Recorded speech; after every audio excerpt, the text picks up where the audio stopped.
था कि आप कल देखिएगा, तो आज बहुत हो गया, बहुत बढ़ गया।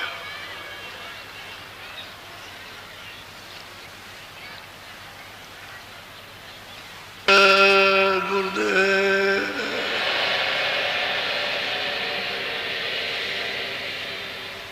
जय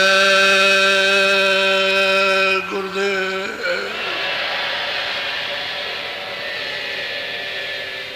जय गुरुदेव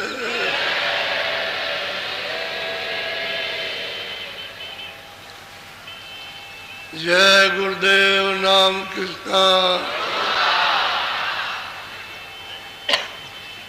जय गुरुदेव। नाम किसका? जय गुरुदेव। नाम किसका?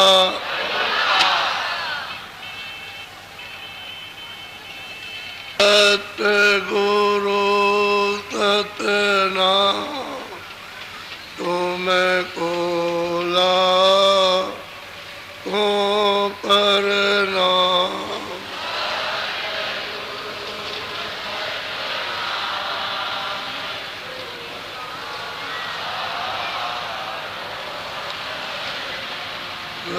सतगुरु सतनाम तुमको कोटिन सूरज चांद सितारे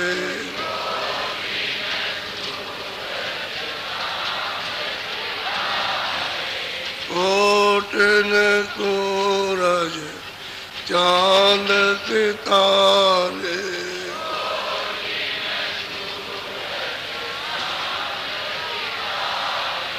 रोम रोम में करे उजारे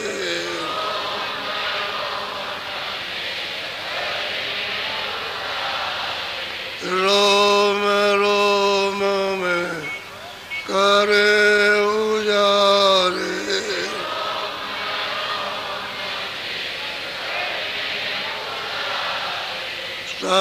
सतपुरुष करता तुमको लाखों प्रणाम।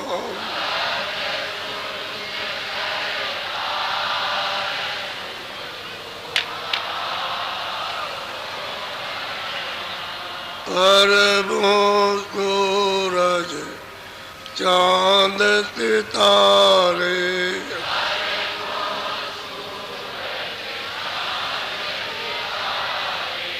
अरबों सूरज चांद सितारे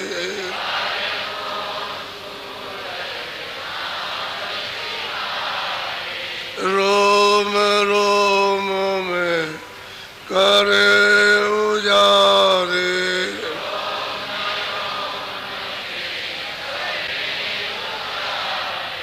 रोम रोम में करे उजारे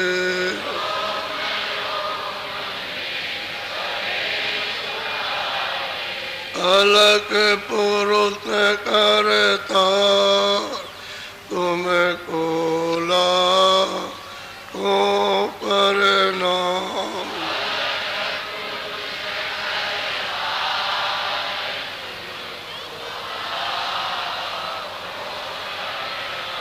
खरबों सूरज चांद सितारे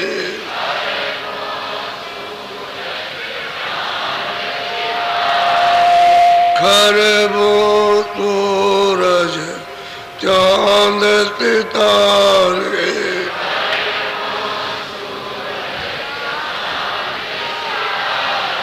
रोम रोम में करे उजारे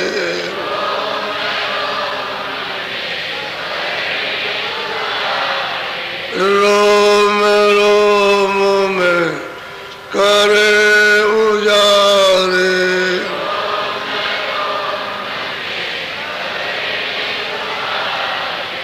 अगम पुरुष करता तुम खोला को करना।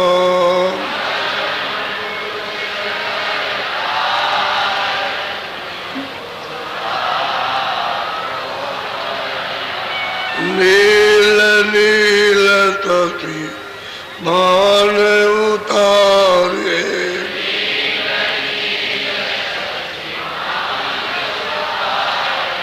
नील नील तसी मान उतारे।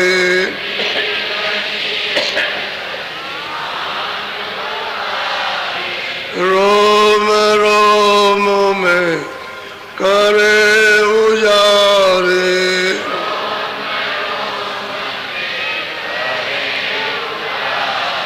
रोम रोम में करे उजारे।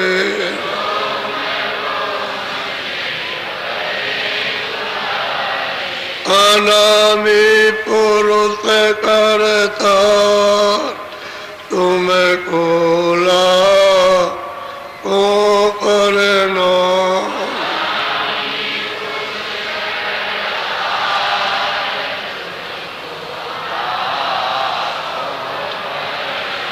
अनामी पुरुष करता तुम खोला को करना।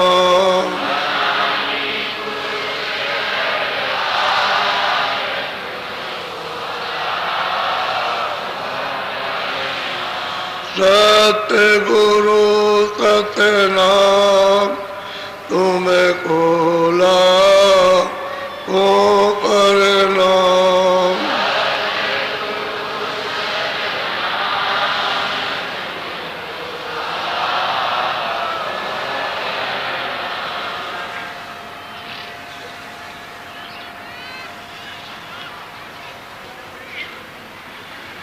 ये प्रार्थना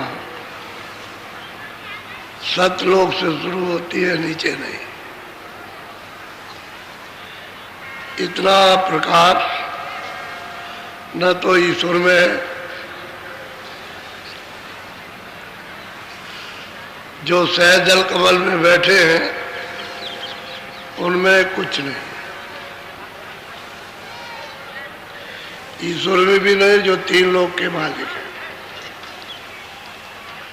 और इतना प्रकाश जो त्रिकुटी में ब्रह्म विराजमान उनमें भी नहीं है। और इतना प्रकाश जो 10वें द्वार में पार ब्रह्म है उनमें भी इतना है। और भंवर गुफा में जो महाकाल पुरुष उनमें भी इतना प्रकाश नहीं है। इनसे ज्यादा प्रकाश तो एक एक सूरत का है। तो उनके रोम में कितने कोटान कोट सूरज चांद लगे हुए प्रकाश कर रहे हैं एक रोम में। तो जिस्म में कितने रोम होंगे, वो आप खरबों वर्षों तक रहो वहां, और रोम गिनते रहो तो नहीं गिन सकते, इतने रोम है। तो इनमें तो कुछ है नहीं। तो ये सतलोक से प्राप्त, फिर कोटान कोट, फिर अरबों अरबों सूरज चांद, उसके एक एक रोम में अलग पुरुष के, और खरबों सूरज चांद एक एक रोम के अंदर में अगम पुरुष के। अनामी पुरुष की तो वैसे ही महापुरुषों ने संकेत में व्याख्या की है, उसकी कोई व्याख्या नहीं। ये कितना प्रकाश है, वो सब गिनती खत्म। जितने भी गिनतियां देश में जिस मुल्क में सब खत्म हो जाए। इतना मतलब है सूरज और चांद, वो भी सूरज चांद कौन, ये नहीं, ये सूरज चांद नहीं जो 10वें द्वार में और ऊपर भंवर गुफा में, उसको सूरज चांद कहते हैं। ये सब गिनतियां खत्म हो जाए और मतलब यह है कि इतना इतना प्रकाश नहीं क्यों, इसलिए उसको उसका कोई वर्णन नहीं कर सकता। इशारा किया सब महापुरुषों ने जिन्होंने देखा, जिन्होंने प्राप्त किया, ऐसा किया और कुछ नहीं, नीचे की कोई प्राप्ति नहीं। और जब वो कहते हैं कि मेरी एक बूंद ये 3 लोग का शासन कर रही है, एक बूंद, तो था समुद्र सतलुज, एक बूंद, तो फिर समुद्र की क्या महिमा हो? कौन महिमा करेगा समुद्र? कौन कर सकता है? कोई नहीं। इसलिए आपको ये भेद किसी को मालूम नहीं। पुरानी किताबों में जो लिखा गया वो तो सब नीचे का है, और नीचे का क्या दिया जाए कि नहीं था है, तो उनको विचारों को मालूम। संतों ने आकर के जो कुछ देखा और लोगों को दिखाया, प्रेमियों को जो उनके पास पहुंच गए, पहुंचे तो विरोध में थे, बहुत ईर्ष्या में पहुंचे थे। ये उनके बाल क्रोध में फुर फुर ऐसे उड़ते थे, और ये रोम सीधे क्रोध में खड़े हो गए, इतना क्रोध था। इस क्रोध में महापुरुषों के पास गए, लेकिन देखो उनकी किस प्रकार से दया होती है, दया कैसे करते हैं। गोस्वामी जी महाराज ने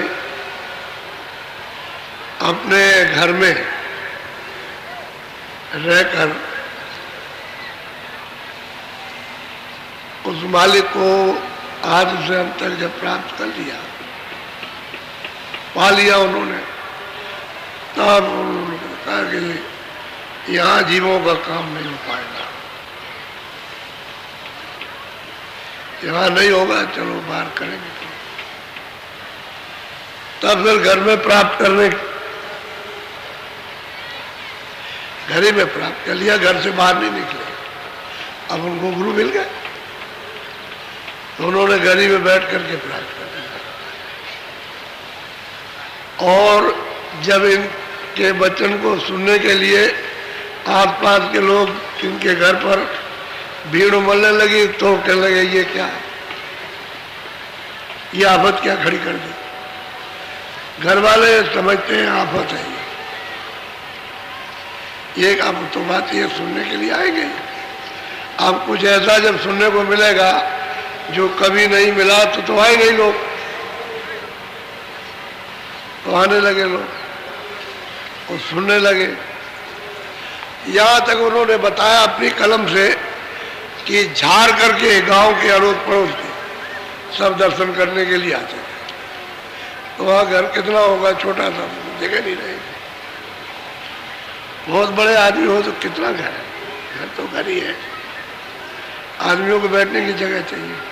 तो चिल्लाने लगे कि ये क्या पहुंच करी हो गई, ये हटते ही नहीं है। अच्छा, स्त्रियां किसी की नहीं सुने, उनकी अपनी अपनी भीड़। अब वो आदमियों के क्या समझे, तो बस वो सिफारत कुछ करे, वो कुछ करे, वो कुछ करे कि हमारे ऊपर दया कर दीजिए, कृपा कर दीजिए। ये सब उन्होंने कहा, ये क्या हो गया। तो उन्होंने देखा कि ये यहाँ बनेगा नहीं, यहाँ काम कुछ होगा नहीं। इन्होंने सब कुछ प्राप्त कर लिया, स्वर्ग देख लिया, वैकुंठ देख लिया, माया को देखा, ईश्वर को देख लिया इन्होंने, और ब्रह्म को देख लिया, पार ब्रह्म को देखा, महाकाल को, और सतपुरुष के दीदार दर्शन किए, जहाँ से आए थे वहाँ, और ऊपर देखा, सब देखा, और अनामी पुरुष को प्राप्त कर लिया घर ही में रहकर, घर में। तो इनके पास एक काशी का वासी, रहने वाला काशी का, और राजापुर में एक सेठ के यहाँ नौकरी करता था, क्योंकि नाव द्वारा उस समय पर रेलगाड़ी नहीं थी, तो नाव के द्वारा माल जाता था। तो सेठ क्या नौकरी करता, वो भी उसी भीड़ में गांव की, वो भी चला है दर्शन करने के लिए। तो उसके मन का हरण हो गया, यानी मन उन पर लुभा गया, मोहित हो।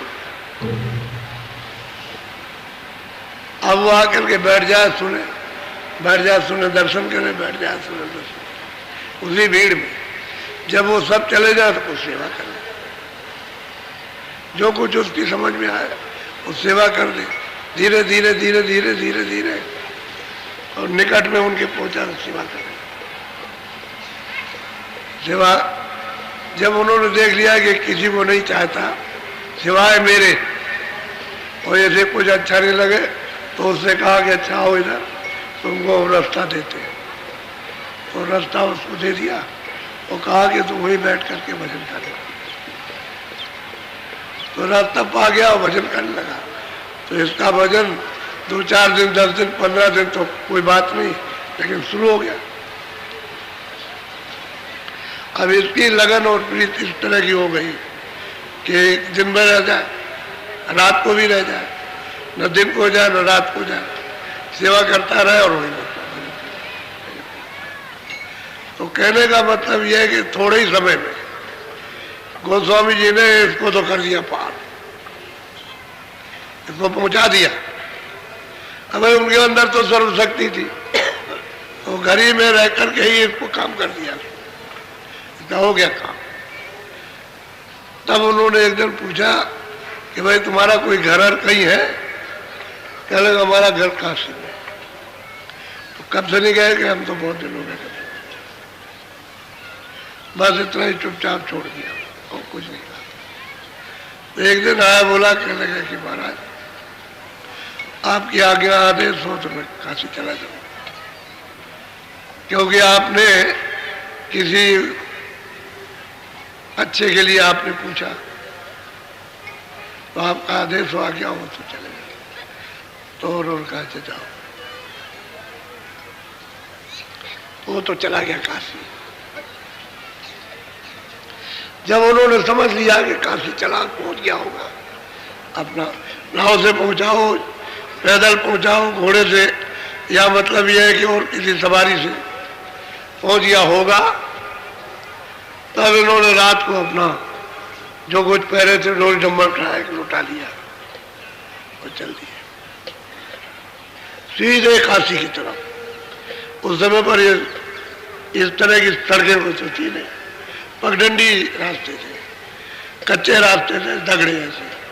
तो चल दिया अपना, धीरे धीरे अपना चलते गए, चलते गए, चलते गए। जब काशी में पहुंचे तो इन्होंने पूछा खड़े होकर के एक आदमी से, क्या लगा रे भाई इस नाम का कोई आदमी इस मोहल्ले में रहता है? तो उसने जब इनको देखा तो नाचने लगा। अरे कह लगे महाराज आप मिल गए, आप ही का तो वो वर्णन करता था और कोई बात नहीं करना, सिवाय आप ही की बात करना, आप जरा सा बैठ जाइए। तो दौड़ करके गया, उसको ले आया। अरे भाई तुम जिस गुरु की बातचीत करते तो आ गए। अरे वो कैसे आ गए? क्योंकि ये तो नहीं कहा था मैं आ रहा हूं। तो दौड़ करके आया तो देखा हृदय चरणों पर गिर पड़ा, उनको ले गया, जहां भी रखा वहां रखा, और फिर उसकी तैयारी उसने की कि किस स्थान पर इनकी कुटी बनाई जाए। तो फिर कुटी का इंतजाम किया उसने, कुटी बनाई, फिर वहां कुटी रखी, फिर इनको ले गया, उसमें रखा। उस समय गोस्वामी जी महाराज की उम्र जो है 25 साल की थी, 25वां साल था। इसका तो काम कर दिया और अपना काम पहले कर लिया और काशी पहुंच गए और वहां फिर वो रहने लगे। उस जगह पर फिर उन्होंने उपदेश शुरू किया। तो जो ये कहे तो कुछ सुने, क्योंकि उन्होंने कभी सुना तो था नहीं किसी ने। तो बहुत से तो लोग कहें क्या बकवास करते हैं, लेकिन बात यह है कि अगम बात सुनाते, विचित्र बात कहते हैं, लेकिन हमने कभी किसी से कथा वार्ता में सुना नहीं। अब बहुत लोग आने लगे और सुनने लगे, पूछने लगे। तो कुछ लोगों से चर्चा की तो लोग कहने लगे अरे कहीं कुछ नहीं, वो तो नास्तिक है। नास्तिक क्या करोगे जा करके? नास्तिक। बात सही कहे सब, वो लोग भी कहे कि बात तो सही कहते हैं, लेकिन वो लोग जिनका रोजी रोजगार होगा वो कहेंगे भाई नास्तिक, ऐसा लोग कह के टाल दे, अनसुनी कर दे, बात को सुने नहीं। तो फिर उन्होंने किताब लिखी, कागज पर लिखा, जो कुछ भी रास्ता मालिक से मिलने का वो सब लिखा, ईश्वर से मिलने का, ब्रह्म से मिलने का, पार ब्रह्म से, सबसे मालिक से मिलने का, और विस्तार बताया कि ऐसे हुआ और ऐसे ये हुआ। तब ये लिख करके और लोगों को हृदय से कहा कि तुम जरा सा किसी को देना, पढ़े लिखे को। बात में जो देखा तो पूछा तो आकर के नहीं करे, चले गए कुछ नहीं, ये तो नास्तिक है, और ये सब ये भगवान के नहीं है, वो तो नास्तिक है। ये प्रचार हो गया। अब इतना जोर का प्रचार हुआ कि बस अब जितने भी विद्वान थे सब चकरा गए। अच्छा, जो भी जाए उनके पास उसका तुरंत उत्तर, जो पूछे प्रश्न करे उसका उत्तर, जो पूछे प्रश्न। मुसलमान जाए और कोई जाए, जैनी जाए, ये कोई जाए, वैष्णव जाए, साधु सन्यासी उदासी, सबका जवाब। और अपनी तरफ से नहीं, जो तुम किताबें पढ़ते हो उसी से जवाब दे दो। बात तो नहीं। फिर वो कहते किससे आगे, और उसका जवाब उत्तर देने और आगे बताया कि आगे और है। अब वो आगे तो उनको मालूम नहीं कुछ, किताबों में जो पढ़ा उतना ही तो पढ़ा, देखा तो उन्होंने भी नहीं। फिर अंत में उनसे पूछे कि अच्छा ये बताओ कि तुमने इसको देखा, तुमने स्वर्ग देखा, वैकुंठ देखा, तुमने ब्रह्मा देखे, विष्णु देखे, तुमने मत्स्यवाद्या शक्ति देखी, तुमने देखा कुछ? पहले देखा। तो फिर अंधे क्या देखेंगे? अच्छा, तुम जो सुना रहे हो और तुम भी अंधे हो, जो सुन रहे हो सब अंधे हैं, तो अंधों को क्या दिखाई देगा? जो अंधा सुना रहा वही अंधा है, वो तो अंधे पहले ही से। तब ये चक्कर खा गए विद्वान। ये तो कहे बात तो ठीक है, कह लगे मैं कोई बात तो मालिक ही कर रहा हूँ, उसी की बात। लेकिन ये मूर्ख बहुत होते हैं। जब मूर्ख होते हैं तो मूर्ख अपना काम करते हैं। विद्वान थोड़ा बहुत कुछ हिचकेगा और कोई समझदारी से काम लेगा, मूर्खों के सामने चलती नहीं, वो उनको भी बजाड़ देता, क्योंकि अपनी मूर्खता के सामने किसी की सच्ची बात नहीं। तो वो 25 में इस साल में गए और कुछ उन्होंने सुनाया, और सुनने के बाद 2 साल के बाद झगड़ा होने लगा, झगड़ा हो। तो उन्होंने क्या क्या काम किया है, एक अद्भुत काम किया। ऐसा नहीं है कि काम नहीं किया, लेकिन वो जो काम उन्होंने जीवों का किया वो लोगों को मालूम नहीं है। और वो जो रामायण उन्होंने लिखी है, ये तो घट की रामायण थी, घट का पूरा वेद लिखा, और वो रामायण लिखी है तो उन्होंने लिखा है कि हमने यहाँ का कुछ नहीं कहा संसार का, हमने तो ब्रह्मांडों का सब समाचार दिया ऊपर का, और ये ऊपर की छाया है। तो हमने छाया के बारे में तो कुछ कहा नहीं, हमने चेतनता के बारे में सब लिखा रामायण में। जो 7 कांड रामायण बनी है, वो जितने भी नाम उन्होंने दिए, चाहे स्थान के दिए हो चाहे और किसी के नाम, सब ऊपर का नाम दिया, नीचे का कुछ भी नहीं लिखा, यहाँ का कुछ भी नहीं। लेकिन अब यह है कि लोगों को ये सब कुछ मालूम नहीं था, तो बड़ा विवाद हुआ, बहुत विवाद हुआ, बहुत झगड़ा किया। इतना झगड़ा किया है कि कहा नहीं जा सकता। और अकबर बादशाह का राज था तो उससे शिकायत की कि ये खुदा को नहीं मानता, वेद नहीं मानता, कतेब नहीं मानता, कुरान नहीं मानता, और शास्त्रों को नहीं मानता, और मस्जिद नहीं मानता, और मंदिर नहीं मानता, गंगा जमुना और काबा को कुछ नहीं। ऐसा मतलब ये कि फकीर एक महात्मा, ये तो ब्राह्मण कहे कि मतलब ब्राह्मण है, ब्राह्मण है, ये तो कहते थे वो, और साधु है, ये तो बात आती। तो अकबर बादशाह ने देखा कि अच्छा लोग शिकायत कर रहे हैं, तो उनसे कहा कि देखिए कहीं जाइएगा नहीं, और वो वैसे भी कहीं नहीं जाते थे।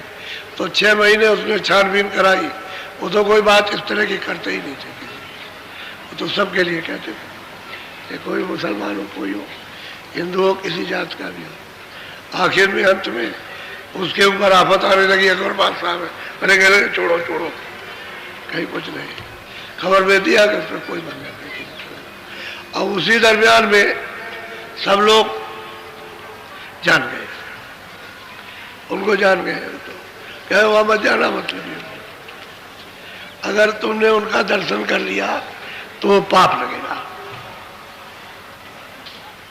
यहां तक लोग वर्जन कर लेंगे, मना कर लेंगे, उधर मत जाओ, उनकी कुटी में मत जाना। तो बताइए ये दशा हुई। अच्छा अब ये बताइए किसके साथ नहीं हुआ? मीरा के साथ, जिसने मालिक को पुराया उसके साथ। कबीर के साथ में हुई, रैदास जी के साथ काशी से निकाल दिया गया, काशी से तो कबीर भी निकाल दिए। पलटू साहब के साथ में हुआ, गोविंद साहब, भीखा साहब, जितने महात्माएं सबके साथ आफत हुई।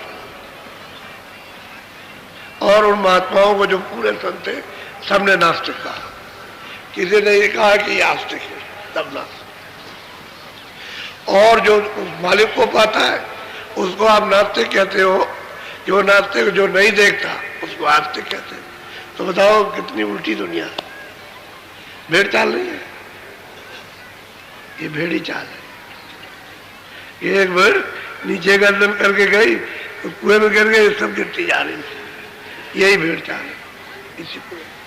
अरे किसी में तो बुद्धि होनी चाहिए थी कि भाई चलो जरा पूछे, चलो कहते क्या, चलो सुने उसको समझे चल के।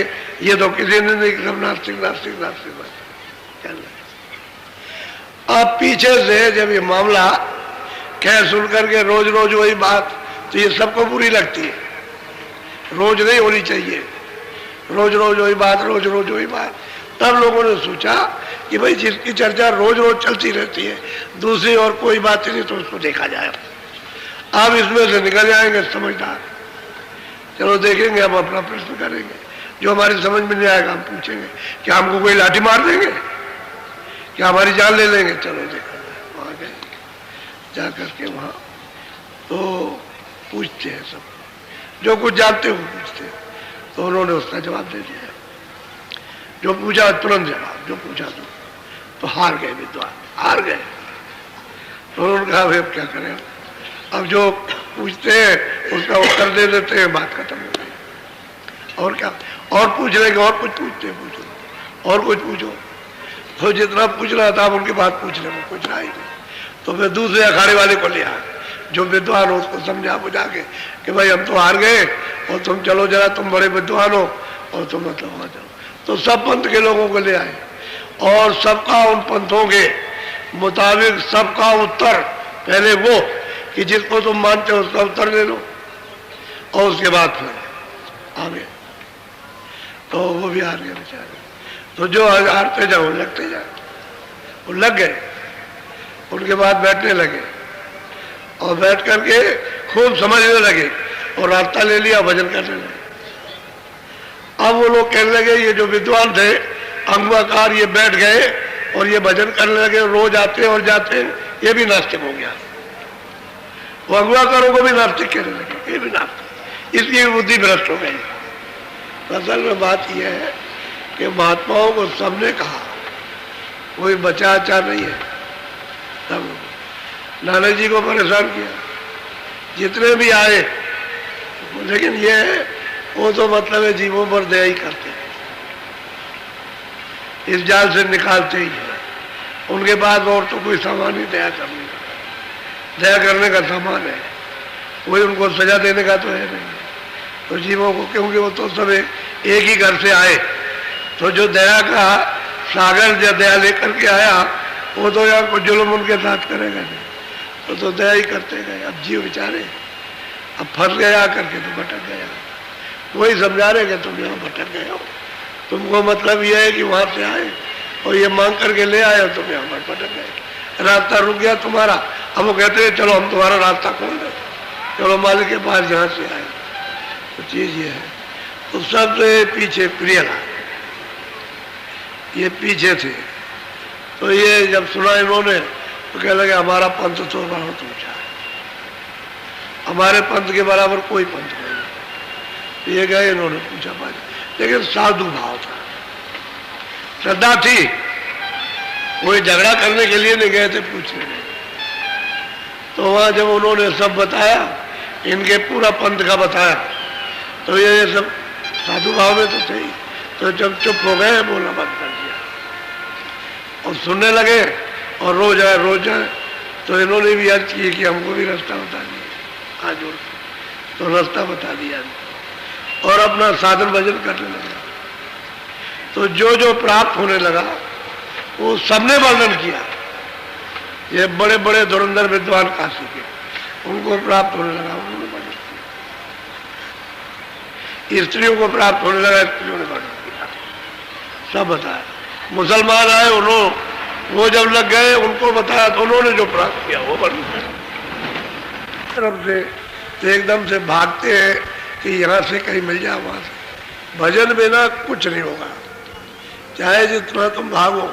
काल के देश में सिवाय आपत्ति के और विपत्ति के, परेशानी के, दुखों के, पीड़ा के, लड़ाई के, झगड़े के, छल के, कपट के और स्वार्थ के सिवाय और यहाँ कुछ है ही नहीं है। यहाँ तुमको चैन मिल ही नहीं सकता, कभी नहीं मिले। भजन से तुमको चैन मिलेगा। तो भजन आपने छोड़ दिया भजन, करते ही नहीं भजन। तो थोड़ा सा जरा सुन लीजिए गोस्वामी जी महाराज का। महाराज जो राजापुर में पैदा हुए थे, अरे वो गोस्वामी जी महाराज जिन्होंने सातकार रामायण बनाई, मैं दूसरे की बात नहीं करता हूँ।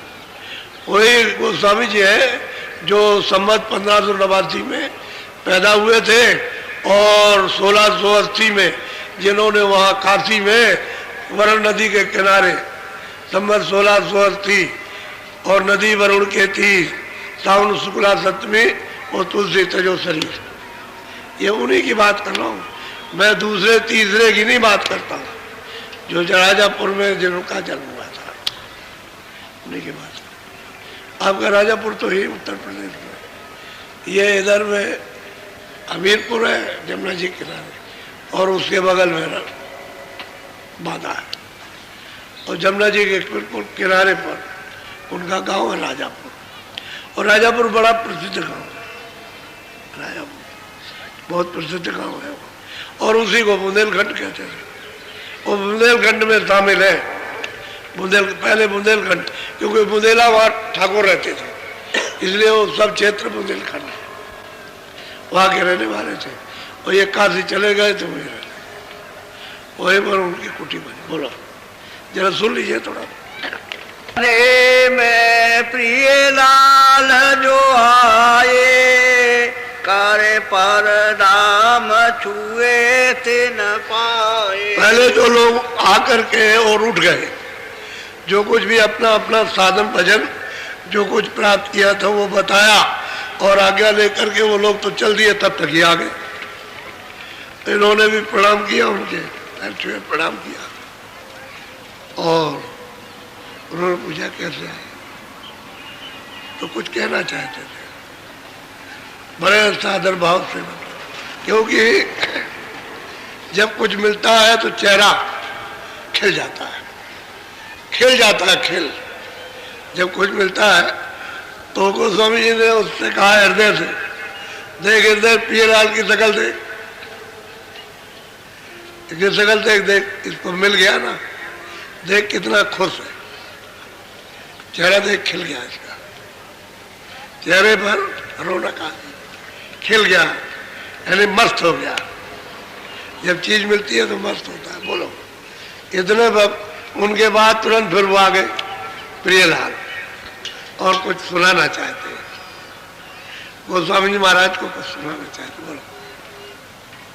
प्रियलाल यश बचन उचारा, स्वामी से कहियो कछु सार। और उन्होंने कहा कि स्वामी मैं कुछ सार जो कुछ प्राप्त किया है आपकी यदि अनुकूल कृपा से दया से, वो कुछ सार वर्णन करूंगा, वो हमको कैसे कैसे मिला है वो बताना चाहते। बोलो। जो कछु कृपा सिंध अनुकूला, सो वेदे निरख बताऊं। कहते हैं कि जैसे जैसे आपकी अनुकूल मुझ पर कृपा और दया हुई है वो मैं बताना चाहता हूँ। कि आपने मेरे ऊपर में दया, इस गरीब पर, इस दीन पर आपने जो दया की है और जो कुछ आपने दिया है, आपकी बगैर दया के कुछ नहीं मिल सकता। और उसको जरा सा सुन लीजिए, बोलो। प्रिय लाल भाके रस बाते कालेंद्री नित सुरति समा। कहते हैं प्रिय लाल, कहते हैं उस रस में डूब गए, यानी इसमें रस में डूब गए, इतना उनको आनंद आने लगा। तो कहते हैं कि मैं आंख बंद करता हूं तो कालिंद्री, यानी नीलगिर पर्वत, कहते हैं वहां देखता हूं चरण कमल, उस पर खिले हुए हैं, खिले चरण। जब तक नीलगिर पर्वत नहीं मिलेगा, नीलगिर पर चरण कमल नहीं मिलेंगे, तो आगे साधक अपनी दिव्य आंख से, ज्ञान चक्षु से, तीसरी आंख से देख नहीं सकता। तो मैं वो वर्णन नहीं कर रहा हूं जो तुम सोच रहे होगे कि मैं द्वापर की कोई बात कह रहा हूं। अभी संवत है 1589 में जल हुआ था, और 25 साल के बाद ये उनको बता रहे हैं काशी में बैठ करके। तो अभी कितने दिन ही कितने हुए, अभी कोई ज्यादा समय नहीं हुआ। तो इसी कलयुग की बात है, कलयुग का वर्णन कर रहे हैं कि मैं जो अपनी आंख पे देखता हूं कि वो नीला आकाश है, उसमें वो खिले हुए, खिले हुए, और उसमें से रस गिर रहा है। रस कहते हैं अमृत गिर रहा, कहते हैं मैं उसमें से पी गया, इतना पिया कि छक गया। तभी तो कह रहे थे अरे हृदय देख, चेहरे को देख, चेहरे को देख, कुछ पा गया। उन्होंने कहा कि देख ले, पा गया, कितना मस्त हो गया, पा गया कुछ। बोलो। कालेंद्री पर नित नित जाई, पुण्य ते पार पार होई राय। कहते हैं कि मैं उस पर अपना रोज जाता था, रोज दर्शन करता था, नित्य प्रति, हर रोज, दर रोज। कहते वहां मैंने अपनी बैठक बना ली थी, जब चाहे जब उस पर चले जाए, और फिर वहां बैठ करके देखता हूं उधर, तो उधर अंधेरा तो है नहीं, उजाला है, प्रकाश है, लाइट है। जैसे सूरज निकल जाए तो लाइट में सामने सब दिखाई देगा, ऐसे ही वहां लाइट है, उजाला नहीं है। तो कहते हैं नित्य नित्य उस पर जाता हूँ, रोज वहां बैठक बनाए, रोज देखता हूँ, और उसमें से रस गिर रहा, उसको रोज पीता हूँ। उसमें भी क्या, यानी वो शब्द भीगने का है कि बिल्कुल जैसे कि एकदम तर हो गया उस। बोलो। 9 लाख कमल निरख पुण्य भागे। अब वो प्रियलाल कहते हैं कि वहां बैठ के मैं क्या देखता हूं कि 9 लाख कमल है, यानी सहदल कमल, 9 लाख कमल है। तो प्रियलाल वहां से बैठ करके देखते हैं, वो देखते हैं उसको, ये 9 लाख कमल, उसको देखा उन्होंने, इसी पर वो स्थापित है। 3 लोक के मालिक, मुसलमान इनको खुदा कहते हैं, और ईसाई इनको गाड कहते हैं, हिंदू इनको परमात्मा कहते हैं, नाम इनका निरंजन है। और ये सहजल कमल पर बैठे हुए एकदम विराजमान, इनकी बैठक यही रहती।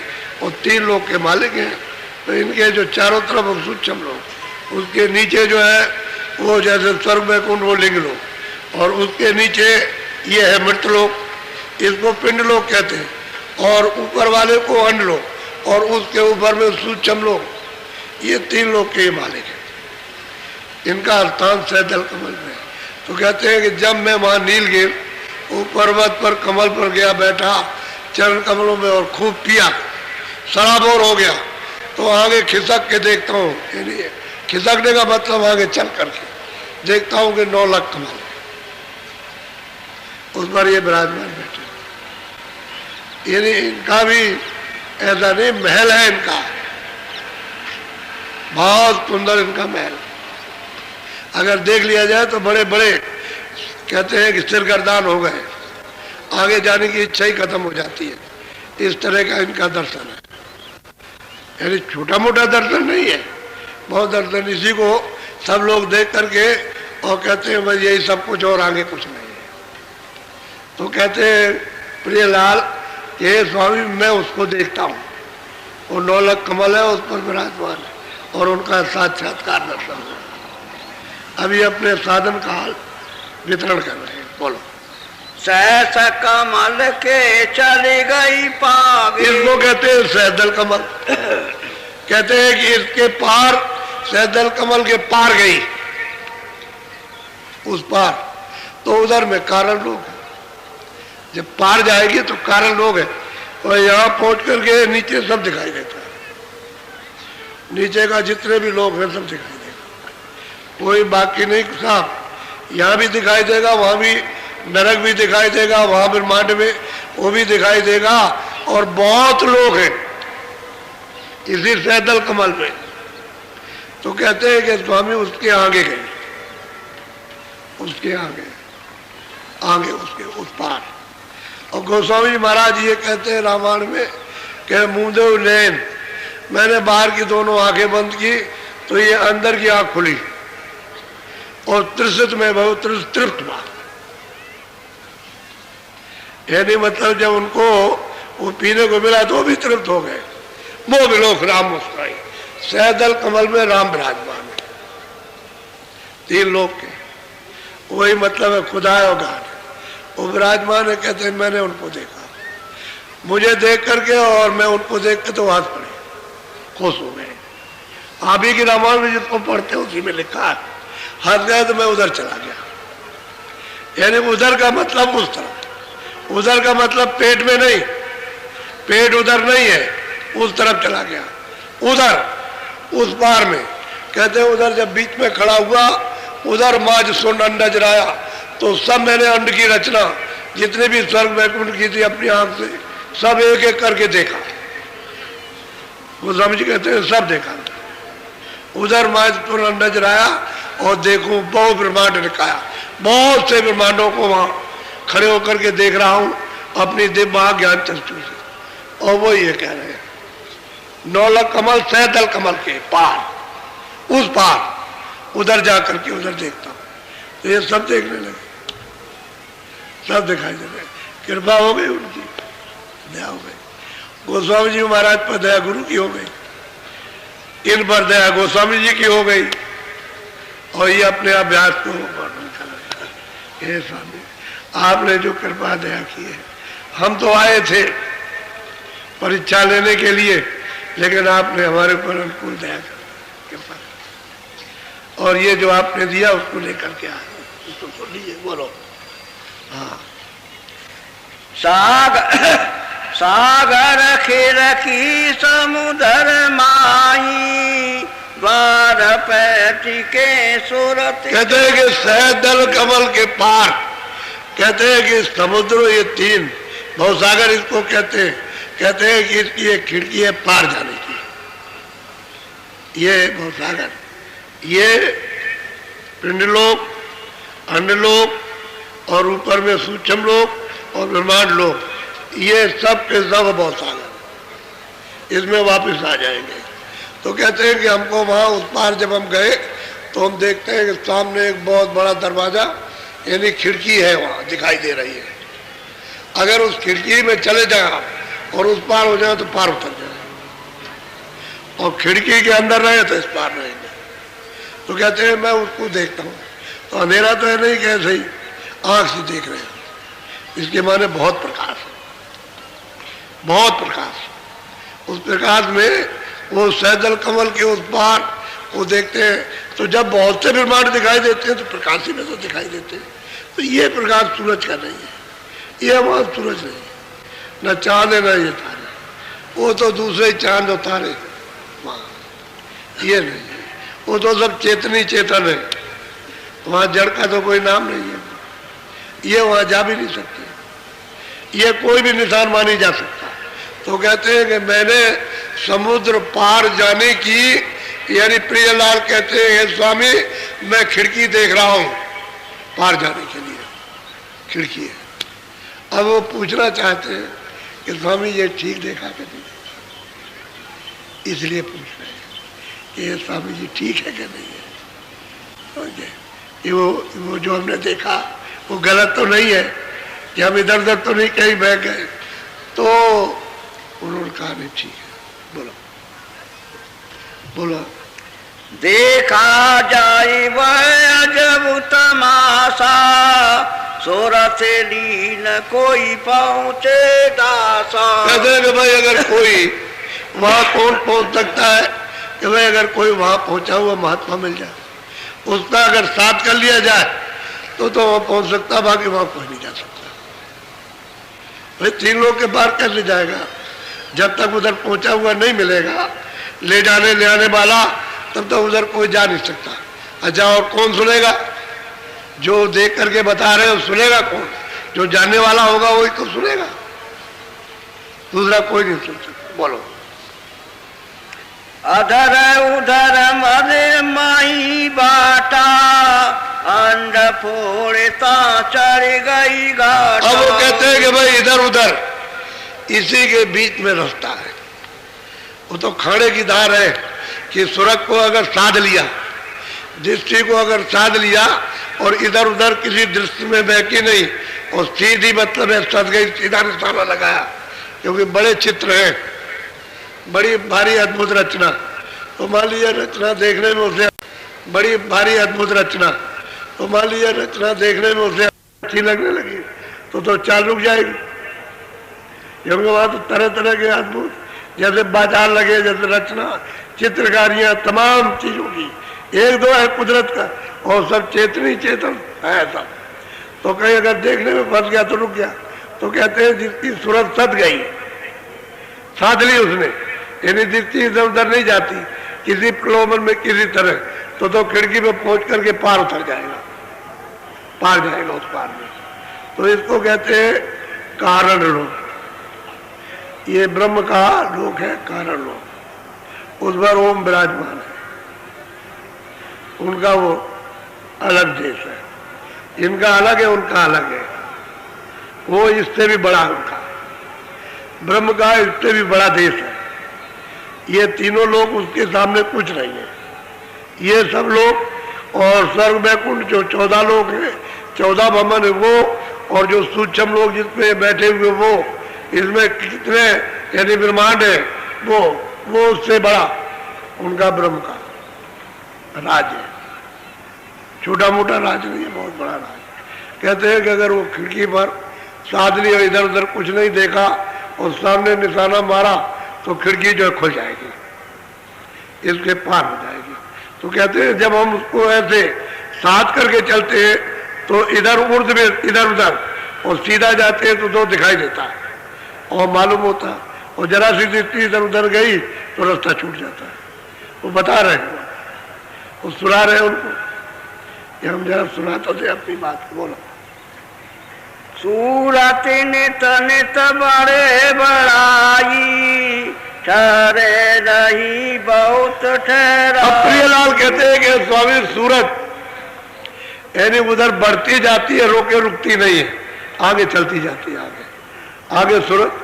यही जो 2 आंखों के पीछे बैठी है यही जाती है, यही आगे बढ़ रही है, रुक नहीं रही आगे, क्योंकि आगे जाना चाहती है। दया हो रही है उसके ऊपर, कृपा हो रही, तभी बगैर कृपा के कैसे आगे जाएगी। बोलो। छिन छिन पद में पद्म निहारी, कंजबास छूटे नहीं तारी। कहते हैं कि अब क्या किया जाए? छिन छिन उस चरण कमलों में जो मिले उसको छोड़ी सकती है, और पूरा रूप तो ऊपर मिलेगा जहां वो सदगुरु विराजमान बैठे हुए, वो त्रिकुटी के ब्रह्म स्थान के ऊपर ही बैठे, वहां पूरा रूप तो उनका वहां मिलता है। वहां कहते हैं कि अब एक छिन भी ये यहीं से बैठ करके सब नजर आने लगा, यहीं से बैठ करके। और थोड़े दिन के बाद कहेंगे, थोड़े दिन के बाद कहेंगे कि यहीं से बैठ करके सब नजर आता, यहीं से इसी जगह से बैठ करके। अभी तो ऊपर से बैठ के नजर आ रहा, फिर कहेंगे यहाँ से बैठ के सब दिखाई देता, सब का सब। अभी तो चाल चल रहे, इसलिए वो ये समझ रहे हैं कि भाई वहां पहुंच गए तो वहां से दिखाई दिया, वहां पहुंच गए तो वहां से दिखाई दिया। लेकिन फिर जब ये सब पूरा हो जाएगा तो फिर वो कहेंगे स्वामी यही से सब दिखाई देता है, इसी जगह से। अब देखो कैसी कृपा इन पर हो रही है। बोलो। बड़े विद्वान थे, ये बहुत विद्वान थे, छोटे मोटे विद्वान नहीं थे। और सब काजी के पकड़ के इनको ले गए थे कि भाई तुम विद्वान हो और वो तो अभी तो लड़का है और उससे कोई जीत नहीं सकता, तुम चले चलो। ये वजह करके हम गए थे पूछने, मिल गया कुछ। अब साधन भजन करने लगे, अब अपना बयान कर रहे, वर्णन कर रहे जो प्राप्त है। बोलो।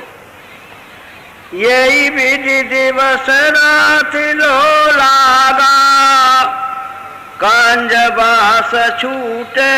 कहते हैं कि इस तरह से रात और दिन हमारी लो लग गई और कहते हैं खंज गुरु के चरण कमल आप नहीं छूट सकते। वहां रोज बैठते हैं और वहां से आगे चले जाते हैं, रोज बैठते, अब वो छूट नहीं सकते। हर वक्त 2400 घंटे हर घड़ी कहते हमारी बैठक वहां बन गई हर वक्त में। बात तो असली यही है कि जब चीज मिलती है तो यही कहा जाता है। बोलो। इनको स्वामी की न सना था, काल जाल से छूटे हुआ था। कहते हैं स्वामी हम अधीन कुछ नहीं थे, हमको आपने सनात किया, हम तो अनाथ थे, हमारा कोई नहीं था, हम कुछ नहीं जानते थे। ऐसी कृपा होता है आपने की कि हमको सनात किया और काल के जाल से आपने निकाल दिया। अभी परे चले गए, खिड़की खुल गई, खिड़की इनकी खुल गई तो पार हो गए। तो कहते हैं जब वो कारण दरी के पार चले गए तो सूरत में सब कपड़े उतार दिए, कोई इस पर कपड़ा नहीं रह गया, न ये कपड़ा रह गया, न लिंग रह गया, न सूक्ष्म रह गया, न कारण। और पार चले गए और सूरत शब्द में लय हो गई, लय हो गई। कहते हैं स्वामी आपने हमको सनात किया, दया की, कृपा की हमको, और आप नहीं मिलते तो कुछ नहीं होता। हमको आपने बहुत सागर से पार उतार दिया। तो अभी तो पार उतर गए, लेकिन अभी तो आगे बहुत जाना है, अभी तो बहुत सागर से पार उतरे। बोलो।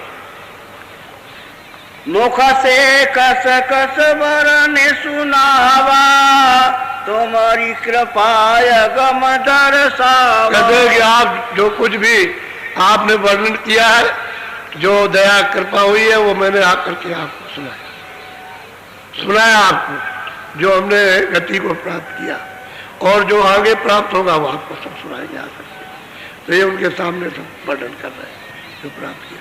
यानी ईश्वर को इन्होंने कहा मैंने पाया, स्वर्ग में उनको कहा मैंने सब देखा, ब्रह्मा विष्णु कहाँ रहते हैं मैंने सब देखा, ऊपर में ब्रह्म कहाँ पर है और उसकी रचना कैसी उसको सब देखा। और कहते हैं समुद्र पार हो गया उसको, कहते हैं आगे और दया हो जाएगी तो जो आपने वर्णन किया है वो सब देखा और आगे जो मिलेगा वो वर्णन करना। आपकी अनुकूल कृपा और दया हो गई। बोलो।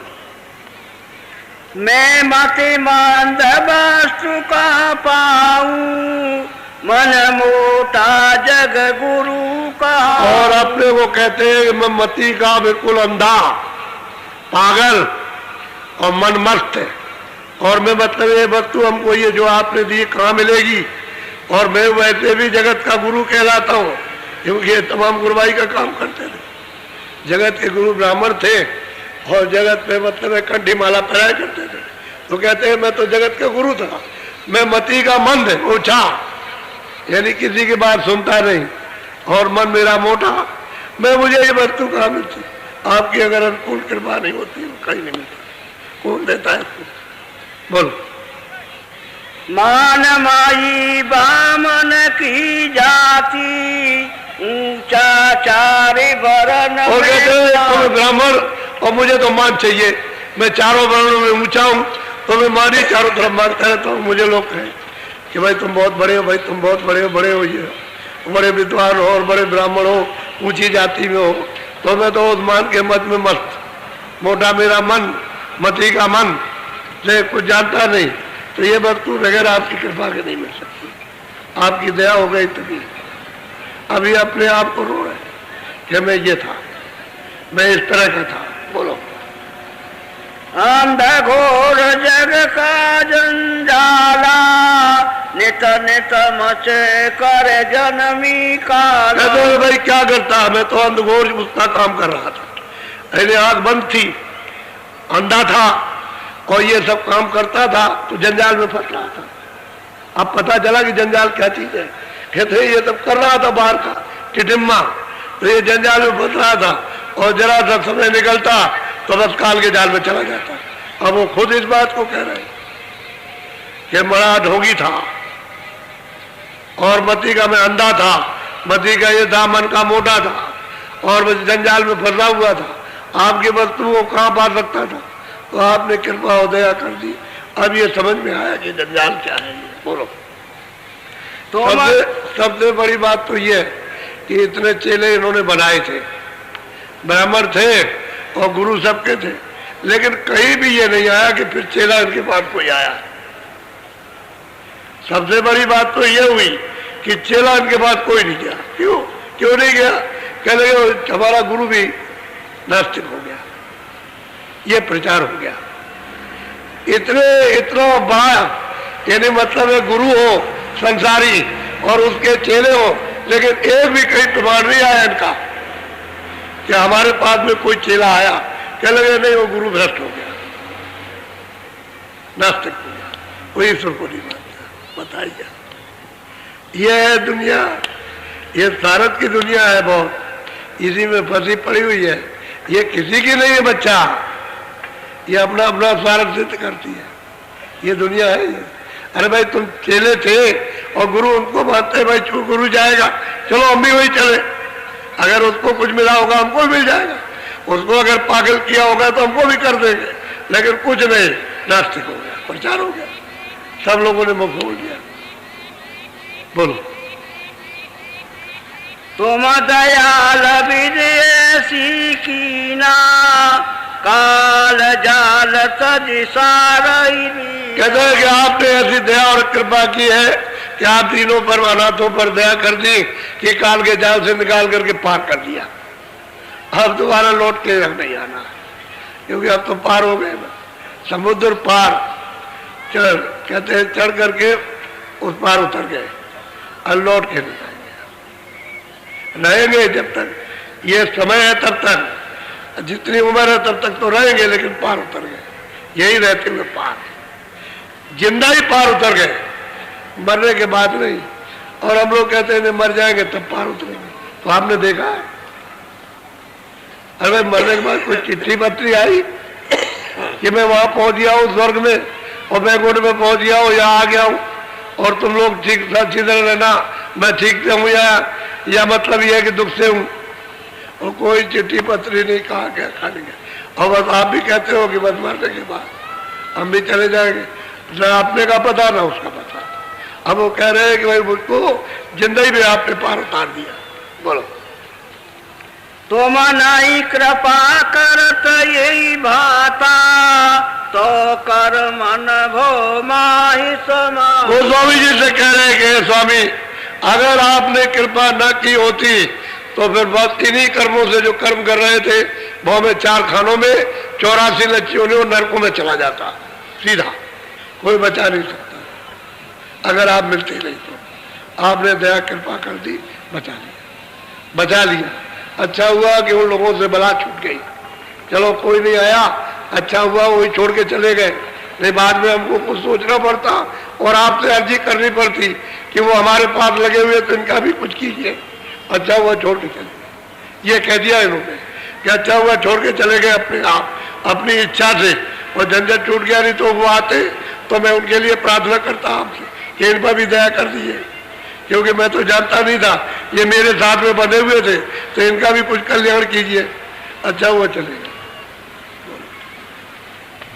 यह बंधन विधि भाव छुटावा जाका जीवता।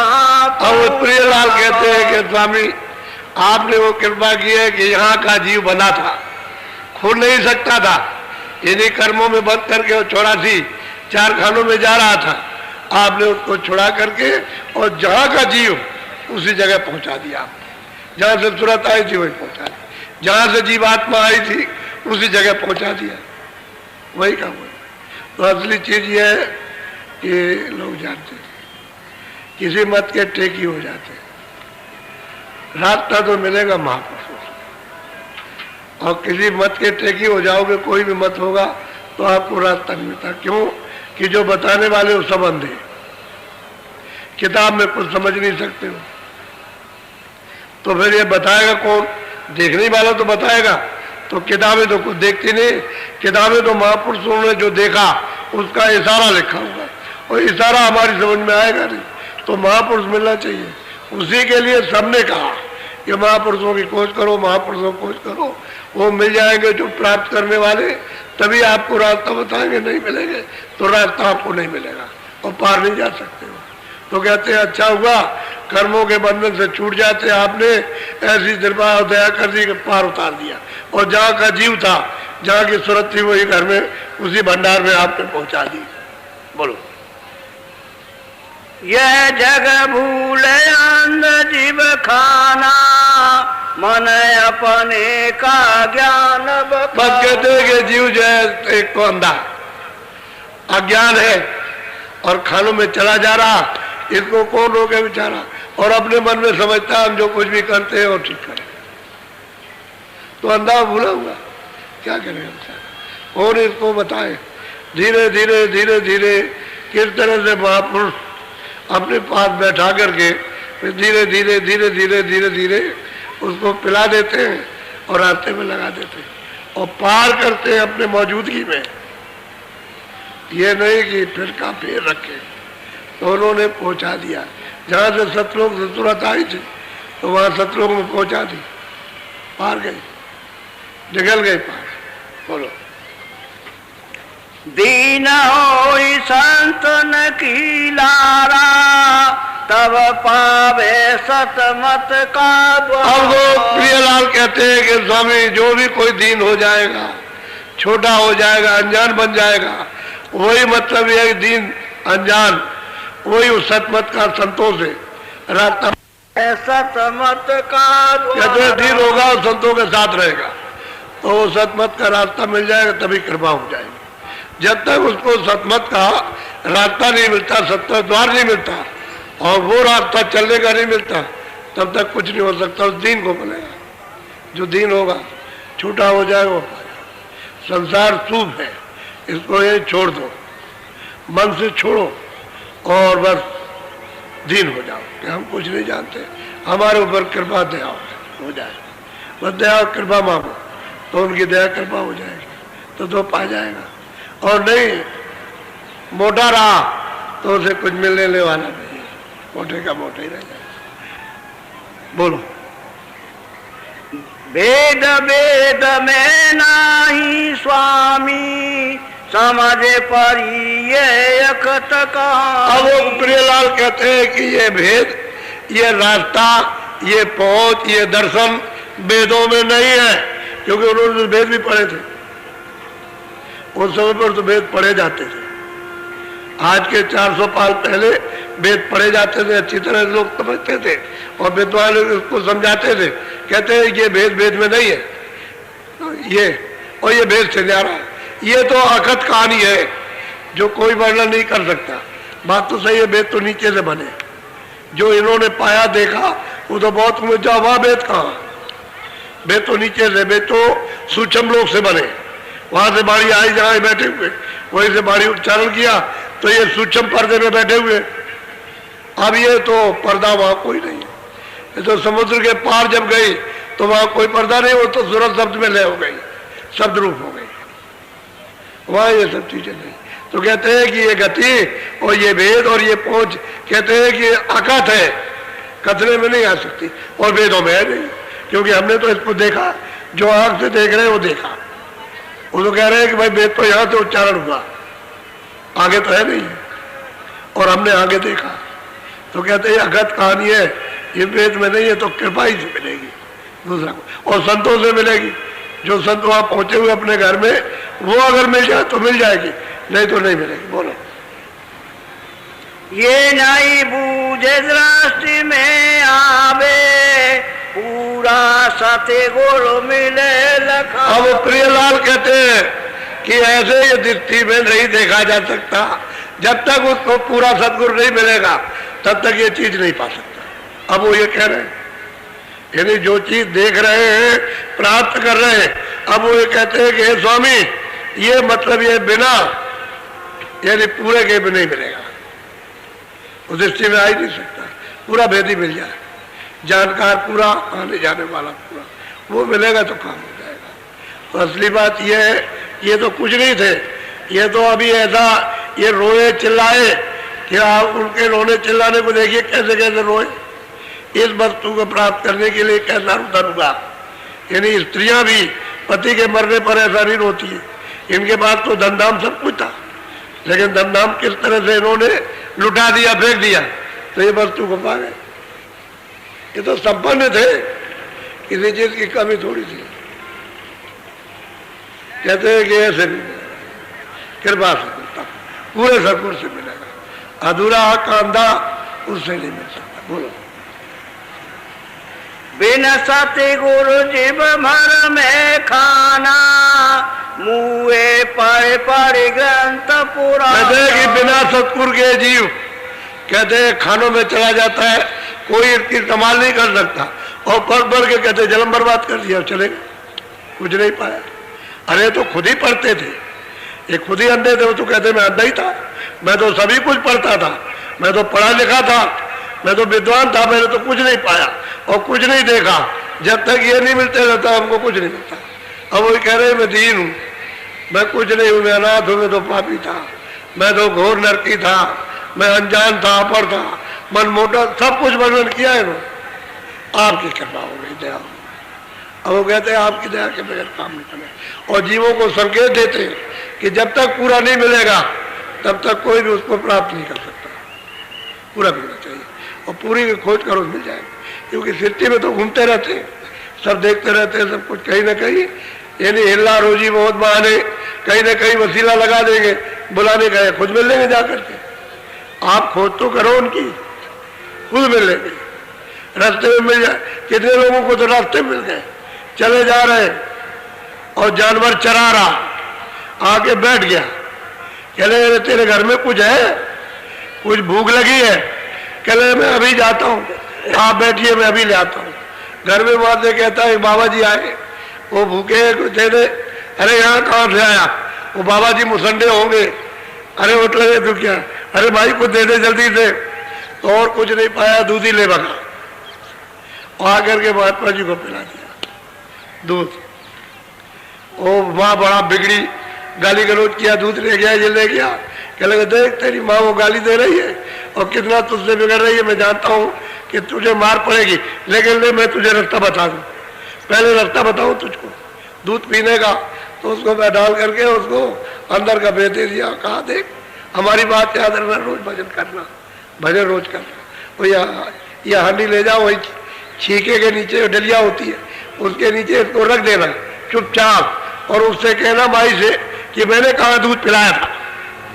दूध कहाँ पिलाया, तू रोज रोज रोज रोज कुछ ना कुछ कहती रहती है कि तुम साधु को खिला देते रहिए, मैंने कहा दूध पिलाया। कह लगे तू सब ले गया, मैंने देखा। कह लगे देख ले जा करके। तो जब वहां देखा तो दूध सब फैला, हांडी पूरी भरी है, पूरी हांडी दूध की पूरी भरी हुई है, और दूध उतना ही फैल गया, नीचे गिर गया। उसको देख रही कि ये क्या हो गया, तो भगी वहां से, सड़क पर आई, तब तक महात्मा जी आगे चले गए। कह रहे वो किधर गए साधु, वो तो बहुत अच्छे साधु थे, पहुंचे हुए थे। अरे किधर गए किधर गए, वो निकल गए आगे, फिर उसको नहीं मिले। ये अपना बैठ के अभ्यास करने लगे, साधन करने लगे, फिर को होने लगा, क्योंकि वो रास्ते में मिल गए। और एक दिन क्या, एक ही घड़ी में बता करके वो चले गए दूध पी करके। वो साधन करने लगा, उसको फिर अंदर मिलने लगे। फिर उसको बुला लिया उन्होंने कि तू जरा चलाना, मुझसे मिल जाना। फिर ये वहां गया, वहां जाकर के मिला, फिर उनसे सब कुछ कहने मतलब ये जो कुछ किया था वो सब बताया, और चरणों में गिर पड़ा तो कहा कि दया हो गई आप पे। तो पूरे महात्मा मिलना चाहिए। वो जब रहते हैं सृष्टि में तो आप उनकी खोज करो तो कहीं ना कहीं मिल जाएगी। इसी मनुष्य शरीर से मिलते हैं, कोई जानवरों का शरीर नहीं कि सिंह का शरीर हो तुम समझते हो बहुत बड़े राक्षस बन करके बड़ा शरीर लेके आएंगे। इसी शरीर में पंच भौतिक में मिलेंगे, कहीं ना कहीं मिल जाएंगे। अब वो तो अंदर जाने का रास्ता है, क्योंकि सुरतें सब दरवाजे में बैठी है। मनुष्य शरीर में कोई जरूरत नहीं है किसी के जिसमें कोई जरूरतमंद शरीर के अंदर नहीं है, शरीर के दरवाजे पर बैठी हुई है, ऊपर से जो कूड़ा कचरा लाद लिया उसकी वजह से वो दब गई और उसकी जितनी शक्ति प्रकाश था नीचे फैल गया इंद्रियों के घाट पर। बस यही उसका रहना है। जब वो फंस गई तो निकाले नहीं निकलती और अपने आप निकल सकती। जब कोई महात्मा मिल जाएगा तो धीरे से उसको बरामद कर लेगा और यहाँ ले आएगा, समेट कर देगा और यहाँ से आगे चला देगा, तब उसकी चाल बनती है। फंसा हुआ रहेगा तो चाल नहीं बनेगी। इसी में अगर रहेगा उलझा हुआ तो इसको साफ करते हैं और फिर उसका सिमटाव हो जाता है। सफाई होते ही सिमटाव। जब यहाँ सिमट करके आ गई तुरंत सबका प्रकाश यहाँ आ गया तो फिर उसकी चाल बन जाएगी आगे देखने की। फिर वो दृष्टि बनती है देखने वाली। तो वही अपना अपना अभ्यास सुना रहे हैं, जैसे जैसे प्राप्त किया ऐसे ही लोग जो है अपना अपना जो साधन करते हैं कुछ न कुछ सुनाते ही रहते हैं, सुना देते हैं और अंदर बाहर उनको दया मिलती रहती है। तो पूरा मिलना चाहिए, अधूरा नहीं मिले। बोलो अब यही गोस्वामी जी किसी को क्या मालूम वो क्या देते थे। रामायण वाले उनको लिखते हैं कि मैंने रामायण लिखी और मुझसे आज तक यानी कोई ये पूछने नहीं आया कि आपने रामायण में क्या लिखा। वो मेरी रामायण लेकर के भागे और कथा वार्ता बस बाहर करने लगे, मुझसे कोई पूछ नहीं आया। 49 बरस तक रामायण बनाने के बाद पाठकान रामायण बनाने के बाद काशी में 49 बरस रहे, एक भी आदमी पूछने नहीं गया कि रामायण में क्या लिखा। तो फिर रामायण को आप समझ सकते हैं। उस समय पर जब वो रहे तो आपने पूछा नहीं, उसके जाने के बाद कोई रामायण समझेगा। रामायण तो पूरे महापुरुष ने लिखी है, अधूरे ने नहीं लिखी। और उसने लिखा कि मैंने सब कुछ के कई मंत्रा राम भरत लक्ष्मण शत्रुघ्न ये वो जो भी स्थान लिखे सब मैंने ऊपर के लिखे, नाम सब ऊपर के, नीचे का कोई नाम मृत लोक का नहीं है। और आपने कहा नहीं ये है और ये है और ये है, इस तरह से ये सब आपने जो कहना शुरू किया तो आपको उनसे पूछना चाहिए था कि ये क्या लिखा हुआ। तो कोई पूछने नहीं गया, इसलिए रामायण किसी की समझ में नहीं आती। अब रामायण को लोग पढ़ने लगे, वो ऐसा नशा करते हैं कि बुद्धि पागल हो जाती। उसी में बस रात भर करते रहो, बजाते रहिए, उससे क्या मतलब। रामायण नशे की है, आपको नशा पीते आप मालिक का नशा, तो उसमें तो मतलब ये है कि जागरण हो जाता है शक्ति का, इधर अद्भुत शक्ति प्राप्त होती है। तो ये नशा करने लगे उतरने वाले, और नशे में मतलब मारते पीटते हो, गाली गलौज करते हुए सब काम होने लगा। तो रामायण कोई नहीं जानता। अरे जब रहे तब नहीं जाना किसी ने।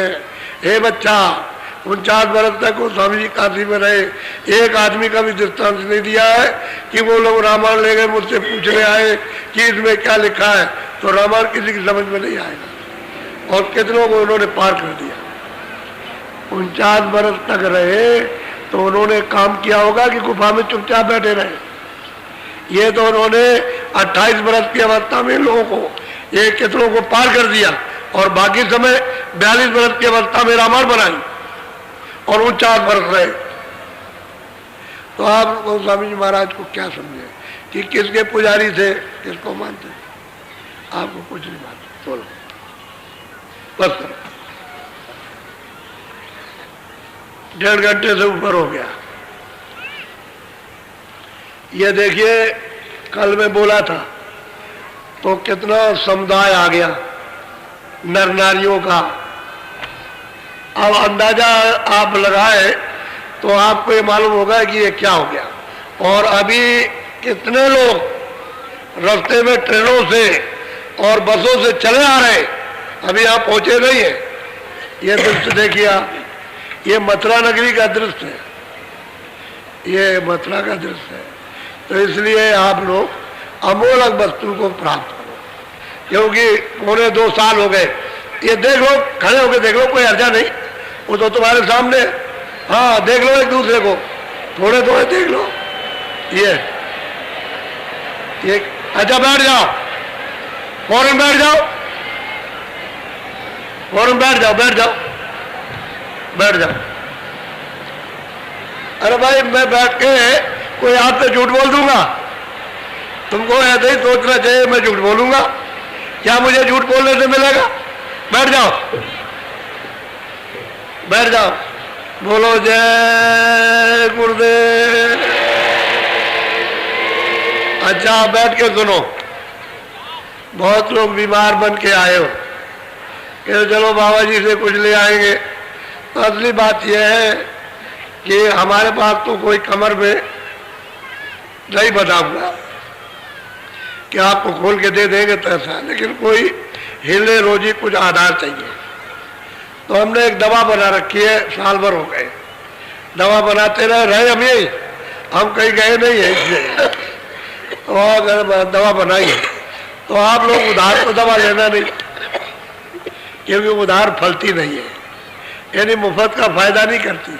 क्यों नहीं करती है आपको नहीं मालूम है। मुफ्त का माल कभी आपके फायदे, चोरी का माल कहीं से ले आओ कभी फायदा नहीं करेगा। तुम्हारे घर का जो कमाया हुआ खून पसीने का रहेगा, रखा रहेगा पुराना, वो भी लेकर के चला जाएगा। मुफ्त का माल कभी नहीं फलता। तो इसलिए मुफ्त का कोई माल मत आप तो ऐसा कीजिए। तो मतलब ये कुछ ना कुछ देकर आधार बना लीजिए कि भाई ठीक है हमने लिया है। और गन्ना आपको मिलेगा अपने अपने जिलों में, गन्ना उसको आप, जैसे कल लोग जो आए रात को और गन्ना नहीं पाए, उन्होंने कहेंगे हमारा एक दिन छूट गया। हमने 10 दिन के लिए कहा कि 10 दिन रोज आप नाश्ता छोड़ दीजिए और गन्ने को आज पूछिए और उसमें से जरा भी उसको छोड़िएगा नहीं, ऐसा कि आप इतना टुकड़ा फेंक दें कि ये मतलब नीचे का ऊपर का है सब को चूस जाइए, उसके खाली खोई बचे। और अगर आपको मतलब एक से पेट न भरे, वैसे तो एक से पेट भर जाएगा, लेकिन एक से न भरे दूसरा ले लो, पूरा पेट भर के खाओ धूप में बैठ करके। धूप में बैठ के एक जगह बैठ के खाओ अच्छी तरह से, पीसे चूसो, चूस करके और खोई को बटोर करके मिट्टी में दबा दो। ये तो आप काम करना, फेंकना नहीं, नाश्ता मत करो। तो कल का भी आज ही पूरा हो जाएगा। कल का जो आपने नहीं खाया वो आज ही पूरा कर देंगे। आप चिंता मत करो कि मेरा एक दिन छूट जाएगा तो मेरा नुकसान हो जाएगा, नहीं, आज पूरा कर दिया जाएगा। तुम मतलब तो गन्ना ले लेना अपने अपने जिलों में और लेकर के अभी चुसाई करना, खूब देखो फिर कि उससे क्या लाभ होता प्रत्यक्ष।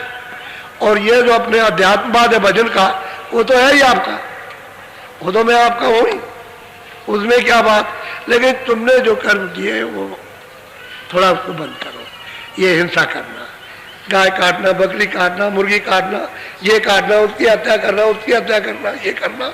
आप शुद्ध आहार करो, अनाज है, सब्जी है, फल है, दूध है और घी है और मक्खन है और अच्छे कपड़े पहनो और अच्छे मकान में रहो। आपको मना कौन करता?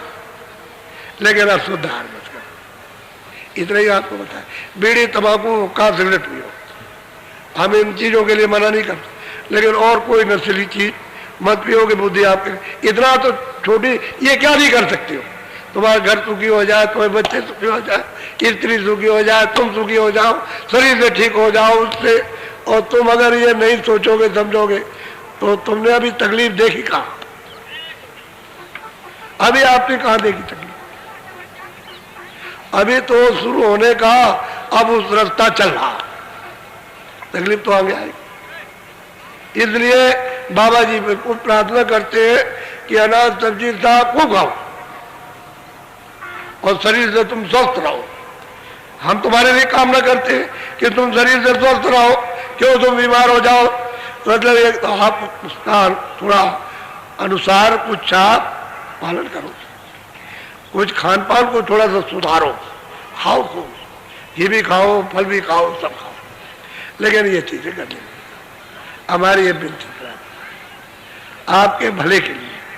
तो आप जो तकलीफ में हो, तो जो कर्म किया तो उसकी ये बीमारियां लग गई तरह तरह। एक बीमारी तुम्हारे अंदर, मैं अगर कहीं सुनता रहूं तो एक ही शाम तक गाथा खत्म नहीं होगी, इतनी तकलीफ है। तो हमने कहा कि चलो भाई इस भजन के साथ साथ चलो इनको भी, क्योंकि खाना आना तो खाएंगे ही, तो चलो ये भी मतलब ये इनको दे दिया जाए, तो चलो इससे कोई इनका फायदा हो जाए। इसलिए क्या करें, जब चिल्लाते हैं तो कुछ ना कुछ देना पड़ता है। और तुमको मना करते हैं कि तुम मान जाओ, तुम मान जाओ, तुम मानते नहीं तो हम बताओ क्या करें। मैं डॉक्टर तो कहता है कि मान जाओ मान जाओ, तुम नहीं मानते हो तो क्या करेगा? फिर वो चुप हो जाएगा और कुछ नहीं हो, फिर तुमसे पैसे लेता रहा, दवा देता रहेगा और तुम रोते रहोगे फायदा। तो इसलिए हमको डॉक्टर तो है नहीं, हम तो ये कहते हैं भाई हम ये काम मत करना, ऐसा नहीं, मतलब ठीक नहीं, अच्छा नहीं। तो गन्ना खूब चूसो 10 दिन। अब वो तो जो लोग अभी नए आए उनका भी 8 दिन पूरा कर दिया तो 9 दिन रह गए, लेकिन तुमको 10 दिन से माना जाएगा। तुमने हमने समझ लेंगे कि वो चूसा नहीं है लेकिन चूस लिया, तो उसका फल आपको मिल जाएगा। फल ही तो मिलना आपको, तो वो आपको मिल जाएगा। लेकिन 10 दिन खूब अच्छी तरह से, एक वक्त नाश्ता मत करो, 2 बजे खाना खाओ बढ़िया। अपना मतलब ये है कि भंडारों में खाओ, भंडारे चल रहे, और अपना बना लो, अच्छा से अच्छा खाओ खूब पेट भर के। शाम को अगर हो सके, तुमको मालूम हो कि हमको भूख लगी है, तो चाय या दूध ले लो बस, और कुछ नहीं। बाकी तुम भजन करो, अब ये काम करो, क्योंकि अभी तक तो ये काम तुमने पकड़ा नहीं, तो अब ये तुमको पकड़ाना चाहते हैं, जिससे कि तुम भी कुछ रास्ता चल सको, अपनी जीवात्मा का कल्याण कर सको। और नहीं तो ये समय ऐसा ही है, आपको नहीं मालूम, जानते नहीं। बोलो जय गुरुदेव, जय गुरुदेव, जय गुरुदेव। नाम किसका? जय गुरुदेव। नाम किसका? जय गुरुदेव। नाम किसका?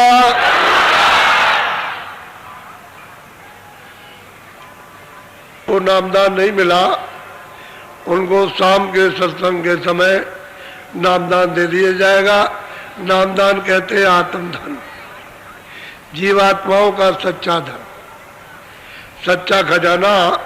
वो मतलब यह है कि सतमत, यानी सत्य का मत, मत कहते हैं रास्ता, और सत्य तो सत्य ही, उसके पास पहुंचने के लिए सतमत, सत्य के पास अपने घर में जाने के लिए रास्ता।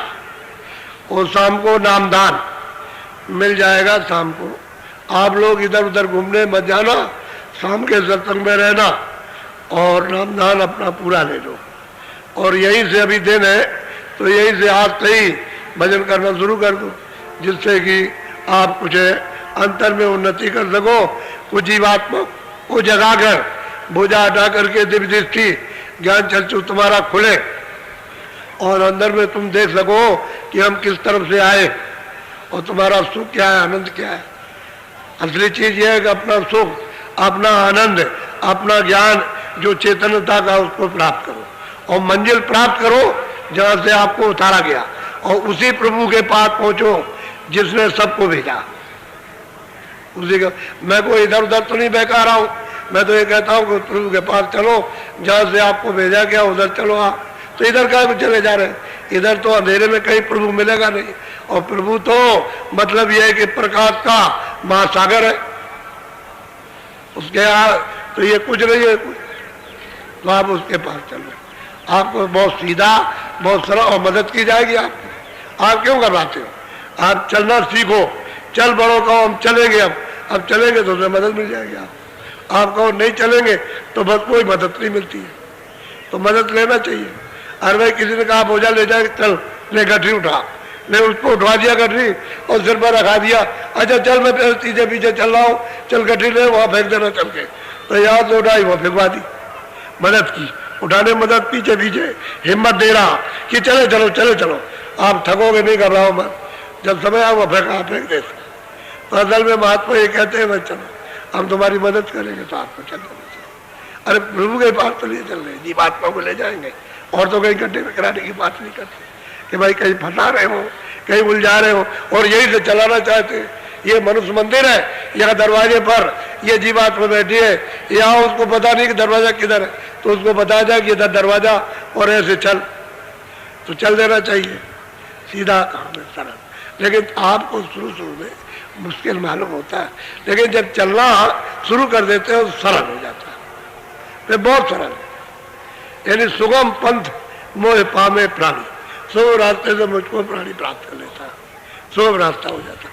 मददगार चाहिए, वो भी तो वही जाए, और वो कहते हैं तू आया वहां से तो तू अब इधर बिछुड़ गया, तो चल वही चल, हम चल तुझको धक्का देंगे, तो उसको ले चलते हैं और बहुतों को पहुंचा है। गोस्वामी महाराज ने अपनी उम्र में मतलब छोटी सी उम्र में बहुतों को पहुंचा दिया, और बाकी तो लोगों को पहुंचाया ही है बहुतों को, और लोगों को मालूम नहीं कि क्या किया। अभी तो लोग जानते नहीं कि ये कहाँ पहुंचे थे, किसी को नहीं मालूम कि इनको क्या क्या मिला था, ये कुछ नहीं जानते, किसी को पता नहीं है। और जब सुनोगे तो मालूम होगा, यही कहोगे हमको नहीं मालूम, हम ये नहीं जानते, हमने नहीं सुना। तो तुम सुनोगे कहाँ? जब सुनाने वाला कोई नहीं मिला तो आप कैसे सुनोगे कि वो कहाँ पहुंचे थे और कैसे गए थे, और उन्होंने कहा मैं ऐसे पहुंचा हूँ और किसके द्वारा मैं गया हूँ, वो सब बताएंगे। वो सब जी बताएंगे कि मैं ऐसे से गया, इस रास्ते से गया और मैं वहां पहुंचा, जा करके मैं पहुंच गया, वो भी कहेंगे। ऐसा नहीं कि वो नहीं कहेंगे। और साधक भी कहेगा जो पहुंचेगा कि मैं भी इनकी कृपा से पहुंचा, फिर उसको पहुंचाए तो भी कहेगा मैं इनकी कृपा से पहुंचा। तो वो तो एक सिलसिला है ले जाने का सदा का, क्योंकि उसके बगैर तो कोई जा नहीं पाएगा, ये बात है। बोलो जय गुरुदेव। अच्छा देखो बच्चों, पानी वाले, बिजली वाले, जहाँ कहीं भी कमी रह गई हो, वैसे तो आपकी तकलीफ हमारे सिर मात कर, और आप मतलब आपका कार्यक्रम है, आपकी जगह में आपका हूँ, आप माने। तो जब घर में बच्चे माँ बाप रहता है तो सब उसी में हिल मिल करके रहते हैं प्रेम के साथ। ये जरूर है कि बाप खिला देगा बच्चों को तब अपना खाएगा, उसे जो कुछ भी बचेगा तब खाएगा, बच्चों का पेट भर देगा। समझ गए? कोशिश इसी बात की। ऐसे महात्मा हो गया होता भाई, बच्चे हैं, सबको आराम मिल जाए सबको, तो कोशिश करते हैं। तो आपको भी समझना चाहिए कि मेरा घर है, मेरा स्थान है, मैं यहाँ पर आया हूँ। ऐसा नहीं, सबका मान, सबका सम्मान, सबकी देख, सबकी रेख, सबसे मोहब्बत, सबसे प्यार एक तरह, किसी से नहीं ये इसको नहीं उसको नहीं, ऐसा नहीं, ये नहीं होता है किसी तरह का। तो इसलिए आप लोग समझदार चलो। और देखो इतना बड़ा जनसमूह है, ऐसे सड़क पर चलो कि जिससे हमारे कर्मचारी अधिकारियों का नाम बदनाम ना हो।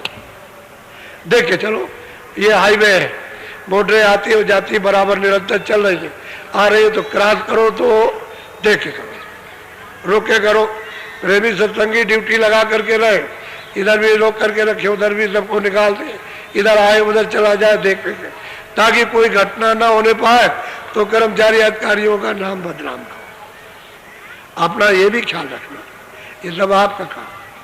सब लोग अपने ऐसा मान के चलो, सब अपने हम सबके, तो ये ठीक रहेगा, अच्छा रहेगा। तो सब लोग एक नसीहत तो समझेंगे, एक शिक्षा तो समझेंगे कि एक शिक्षा दी जा रही है, उसके अनुकूल तमाम लोग चल रहे हैं। और नहीं तो इतना बड़ा जन समुदाय, वहाँ भाई मेला मचा देते हैं लोग 10-15 आदमियों में, तो कोई अच्छी चीज है? वहाँ कोई अच्छा है? 10-15-20 आदमियों के लिए पूरा जिला दौड़ता है और संभाल नहीं कर पाता, और यहाँ इतना जन समूह है। और देखो मतलब ये है कि उनका मान सम्मान और सब कुछ, उनकी देख रेख सबके एक दूसरे की होती रहती है, और सबका सद्भाव एक दूसरे के साथ जुड़ जाता है। ऐसा रखना चाहिए। ये दुकानदार है, इनसे आप कह दीजिए यहाँ कोई एक पैसा नया टैक्स नहीं लेता। अगर किसी दुकानदार को कोई अगर टैक्स लेता हुआ मालूम हो कि मुझसे 2 पैसे भी मांगने के लिए आया, तो मेरे पास फौरन उसको खबर भेजो। समझ गए? कोई टैक्स आपसे नहीं, न बिजली का, न पानी का, और न जगह का। आपने दुकानें लगाई, फ्री लगाई। आप जो दुकान पर इनको अपना सामान दीजिए तो उचित रेट से, ताकि समझे ये कि नहीं शहर में ऐसा नहीं मिलता है, यहाँ चीज मिलता है। इनकी भावना अच्छी रहे तो यहाँ कोई टैक्स नहीं लगता। और बात यह है कि मान लो कि 20,000 आदमी आ गए, तो मेरे पास तो इतनी जगह है नहीं है, जितने रहोगे उतनी जगह ले जाओ सिर माथे।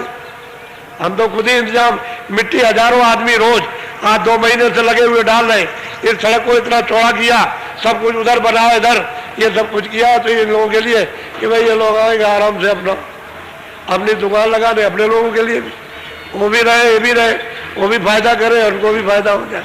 तो हम तो सबका ख्याल रखते हैं। लकड़ी बिक जाती है, कंडे बिक जाते हैं, दूध बिक जाता है, ये बिकता, सब्जी बिकती है, ये सब चीजें जो मोटी मोटी ये, और बाकी जो शरीर इस्तेमाल की वो सब बिक जाती है। यहाँ सब चीज बिकती, सबका भला होता है, सबका लाभ होता है। यहाँ कोई ऐसा नहीं जो ये कहता हुआ जाए कि मेरा लाभ नहीं है। अब 1 दिन 2 दिन के लिए रहे तो मतलब ये, फिर तो मेरा टूट जाता है। चल देते हैं लोग, चलने में फिर चल पड़ते हैं। लेकिन फिर भी तुमको फायदा ही हो जाता है। सब लोग एक दूसरे के साथ सहानुभूति रखो, सबके साथ बोलो जय गुरुदेव। देखो 28 और 29 की रात को 12:05 पर भंडारा शुरू होता है, पूजन, और उसका जो प्रसाद मिलेगा वो असली भंडारा है, असली प्रसाद आपको मिल जाएगा। वो बड़े काम की चीज है, उसको आप रखो बराबर और काम में लेते रहो अपने घर में। लेकिन जब इधर उधर कहीं चला जाए और चूहे फूहे ले जाए और कोई उसको समझ के कुछ रखा खा ले, तो अब वो तो आपकी जिम्मेदारी, आप नहीं रख सके तो आप जानो। लेकिन ये है, ये प्रसाद है, ये संकल्प किया होता है, ये आधार बनता है कि कभी जरूरत आ जाए तो कुछ फायदा कर जाएगा कुछ। तो इस्तेमाल के लिए पेट भर लो तो उससे कुछ नहीं, पेट भरो, लेकिन मतलब यह है कि वो नहीं, ये जरूरत वक्त के लिए। फिर जो बनेगा खाना वो तो एक ही वक्त में, दूसरे वक्त में खराब हो जाएगा, लेकिन ये रहेगा आपके साथ। इसमें कभी घटने लगे तो थोड़ा सा और लेकर के उसमें डाल लो तो वैसे ही हो जाएगा बस। फिर साल भर या होली में या आपके गुरुपूर्णिमा में या साधना के समय जब कभी कोई कार्यक्रम हुआ तो ताजा करा लिया, तो आधार बना रहता है कि बाबा जी ने वक्त जरूरत के लिए हमको एक चीज दे दी है, तो उसका प्रयोग कभी कभी करते रहा करो, हर वक्त नहीं कि बच्चे को टट्टी करा दीजिए, पेशाब करा दीजिए, ये करा दीजिए, वो ये नहीं, जरूरत वक्त के लिए। जब कोई दवा दारू यानी मतलब कहीं न रहे और कोई ना हो और से में अकल काम न करे क्या करे, तब फिर उसको दे दो तो आपको सहारा दे देगी। बोलो जय गुरुदेव।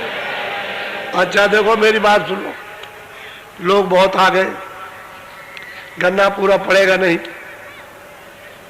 अगर ये खाने के लिए एक गन्ना भी ले लेंगे तो पूरा नहीं पड़ेगा, इसमें आधे से ज्यादा रह जाएंगे।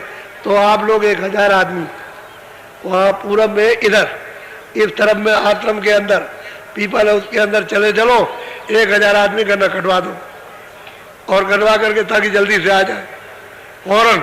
इसमें ढील मत रखना, क्योंकि वो जो बांटने वाला काटने वाला उसको उसका ज्यादा लाभ और तुम नहीं समझते हो उसको। अब मैं क्या करूं, मैं एक एक बात बताता फिरूंगा तो उसको लाभ ज्यादा, क्योंकि वो काट करके लाएगा, लोगों को पहुंचाएगा, वो सेवा करेगा। ये सेवा, ये सेवा है, इसी को पर सेवा कहते हैं, अपनी सेवा निधि से।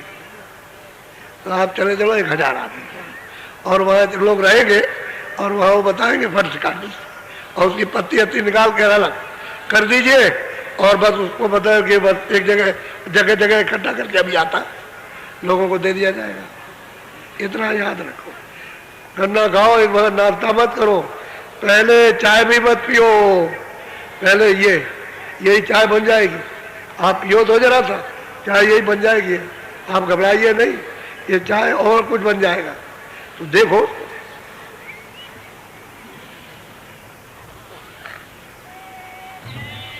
पुराने नहीं, नए आए हो सड़क के किनारे किनारे बैठ जाओ, जो लोग नए आए हो उनसे मिल लेंगे, सड़क के किनारे किनारे लोग बैठ जाएंगे लेन लगाकर।